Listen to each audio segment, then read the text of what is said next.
आपको पता होगा कि OnePlus एक बहुत ही ज्यादा रेप्यूटेड ब्रांड है और इनके स्मार्टफोन्स बहुत ज्यादा बिकते भी हैं और इंडियन लोगों को बहुत ज्यादा पसंद भी आते हैं। लेकिन OnePlus स्पेशल क्यों है? क्योंकि वो सस्ते में अच्छे फोन्स बनाता था। अभी तो खैर महंगे हो गए हैं, बट स्टिल जो नॉर्ड लाइनअप है वो सस्ते में आती है। और अब OnePlus सोच रहा है 15 से 20 हजार प्राइस पॉइंट पे आने का। लेकिन वहां पे आने के बाद जो इंडिया में लोगों को प्यार है OnePlus से, वो काफी ज्यादा कम हो जाएगा। और ऐसा क्यों होगा?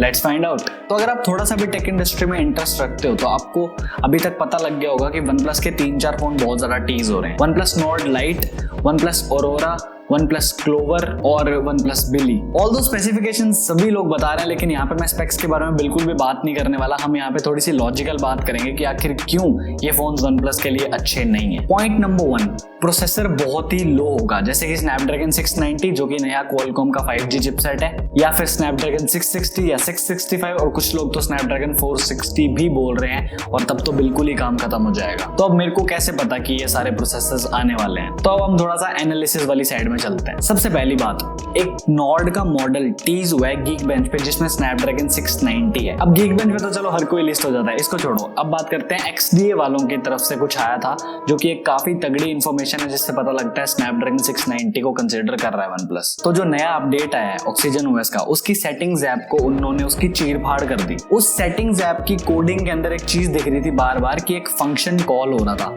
अब जिनको कोडिंग वगैरह आती है उनके लिए तो ठीक है, जिनको नहीं आती मैं बता देता हूँ। एक नाम जो था वो बार बार लिखा जा रहा था SM6350। अब इसका क्या मतलब है? इस वर्ड का मतलब है Qualcomm की जो 690 चिप आ रही है नई वाली, उसका पार्ट नंबर है ये, और ये स्पेशल Qualcomm की वेबसाइट पे लिखा हुआ है। तो इसलिए मैं ये कह रहा हूँ कि जो प्रोसेसर है वो 50 to 70% चांसेस है कि 690 ही होगा। अब एक चुन नाम के लीकर हैं जो लीक्स वगैरह देते हैं, तो उन्होंने बताया कि इंडिया में Oppo Snapdragon 662 और 665 का फोन लॉन्च करेगा सितंबर के स्टार्टिंग में, और OnePlus सितंबर के एंडिंग में 662 और 665 का फोन लॉन्च कर सकता है इंडिया में। और इस ट्वीट के रिप्लाईज पढ़ो जरा, लोग क्या कह रहे हैं। OnePlus as a brand will no longer be special, BBK be like Control C plus Control V, please say it's fake, I don't want OnePlus to launch phone under 20K। ये सिर्फ कुछ रिप्लाईज थे जो वहां पे थे, क्योंकि लोगों को भी पता है कि हाँ भाई बहुत प्रॉब्लम हो जाएगी अगर OnePlus सस्ते में फोन लॉन्च कर देगा, तो कोई स्पेशल नहीं रहेगा फिर वो। ये तो हो गया एक रीजन कि प्रोसेसर सस्ता वाला आएगा, और ये मैंने आपको ऑलमोस्ट प्रूफ कर ही दिया कि हाँ सस्ता वाला आएगा। अब बात करते हैं उस चीज की जो OnePlus को OnePlus बनाता है, Oxygen OS। और सबसे बड़ी प्रॉब्लम यही है। मैंने लास्ट वीडियो में बात करी थी सैमसंग की A सीरीज और M सीरीज के बारे में, और मैंने कहा था A सीरीज बहुत अच्छे से ऑप्टिमाइज होती है One UI के लिए। सेम चीज होगी, जो सस्ते फोन्स होंगे वो अच्छे से ऑप्टिमाइज नहीं होंगे Oxygen OS के लिए, और जो महंगे वाले फोन्स होंगे वो बहुत अच्छे से ऑप्टिमाइज होंगे। तो उसकी वजह से एज अ ब्रांड इमेज उनकी वैल्यू गिर जाएगी, और Oxygen OS जितना ज्यादा पॉपुलर है उसकी पॉपुलैरिटी उल्टी भी बढ़ सकती है, क्योंकि एक तो Oxygen OS की फ्लेक्सिबिलिटी को कम कर दिया जाएगा, दूसरी चीज क्योंकि प्रोसेसर कमजोर है, और रैम भी छोटी देंगे क्योंकि पैसे तो बचाने ही है और सस्ता फोन निकालना है, तो रैम भी छोटी देंगे।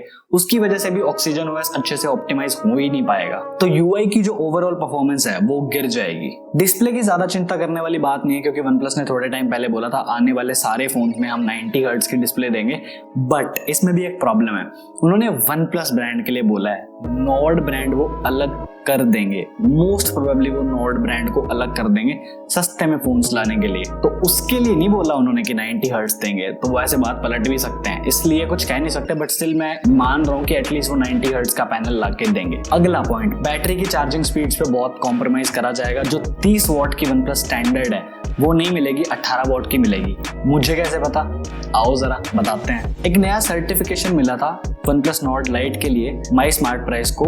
एक वेबसाइट है TUV Greenland करके, जो सर्टिफिकेशन वगैरह को संभाल के रखती है, और उस सर्टिफिकेशन में ये दिख रहा है कि 9 वोल्ट 2 एम्पियर लिखा हुआ है, यानी कि मोस्ट प्रोबेबली 18 वॉट का चार्जर होगा। तो OnePlus ने अपनी चार्जिंग स्पीड्स को भी कम करने का सोच लिया है। तो अब इसमें दिक्कत क्या है कि 18 वॉट का चार्जर तो सभी देते हैं। देखो बात यह है ना कि OnePlus की जो ब्रांडिंग है वो 30T पे टिकी हुई है। लोगों को बहुत ज्यादा एक्सपेक्टेशन रहेगी कि 30T आएगा, लेकिन 30T मिलेगा नहीं, 18 वॉट का मिलेगा, तो लोग डिसअपॉइंट होंगे। और इनका जो कंपटीशन है, Realme वगैरह है, वो 65 वॉट का चार्जर लाके दे रहे हैं अभी Realme 7 और 7 Pro के अंदर। हेडफोन जैक तो आप भूल ही जाओ, क्योंकि इनको अपने वायरलेस बड्स बेचना है, इनको अपने OnePlus के नेक बैंड्स बेचना है इनको अपना माल, तो ये हेडफोन जैक तो भूल जाओ। कैमरे को भी डेफिनेटली डाउनग्रेड करा जाएगा, क्योंकि OnePlus Nord के अंदर सेंसर तो OnePlus 8 वाला है, लेकिन जो क्वालिटी है वो OnePlus 8 वाली नहीं ला पाए ये लोग।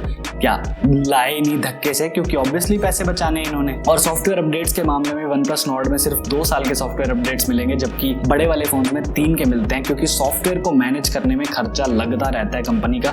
जो डेवलपर्स हैं जो उस सॉफ्टवेयर को बनाते हैं, बार बार उसको अपडेट करते हैं, उनको पैसे तो देने ही पड़ते हैं, और अगर 2 साल के लिए देंगे तो पैसे बचा लेंगे अपने। तो अब सोचो कि जो सस्ते फोन है उसमें कितने टाइम के लिए आपको सॉफ्टवेयर अपडेट मिलेंगे। और कैमरा से लोगों की एक्सपेक्टेशन ये रहेगी कि OnePlus का है तो जबरदस्ती होगा, लेकिन जब वो चलाएंगे या जब वो रिव्यूज देखेंगे तो उन्हें कमजोर मिलेगा, और फिर लोग कंप्लेंट करना शुरू कर देंगे और ब्रांड इमेज धीरे धीरे नीचे आना शुरू हो जाएगी। एक रीजन है कि लोग OnePlus पे ट्रस्ट करते हैं, और वो ये है कि ये ब्रांड जो है वो टॉप में बैठा है प्रीमियम स्मार्टफोन मार्केट के अंदर। लेकिन जैसे कि ये Realme है, Xiaomi है, इनके फोन्स महंगे में बिकते ही नहीं है।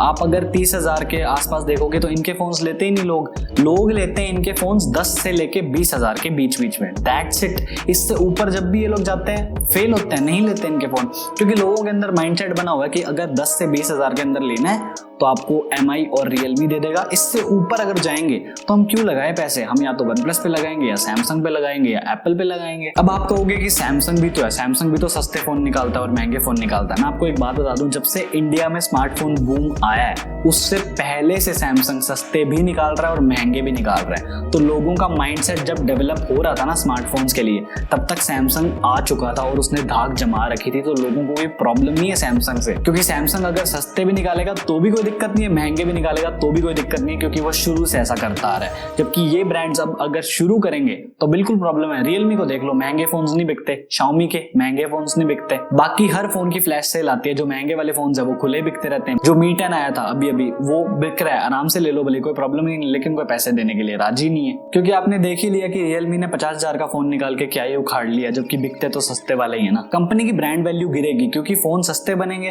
फिर जब फोन्स के रिव्यू होंगे तो उसमें लोग कमियां निकालेंगे, और कमियां बहुत ज्यादा निकालेंगे, और जब ज्यादा कमियां लोगों तक पहुंचेगी तो लोग कहेंगे अब OnePlus के फोन जितने खास नहीं रहे, चलो Samsung ले लेते हैं, चलो Apple ले लेते हैं, कोई और फोन ले लेते हैं। फोन अच्छा हो सकता है, मैं ये नहीं कह रहा फोन बुरा होगा, लेकिन at the end of the day brand को बहुत ज्यादा प्रॉब्लम होगी।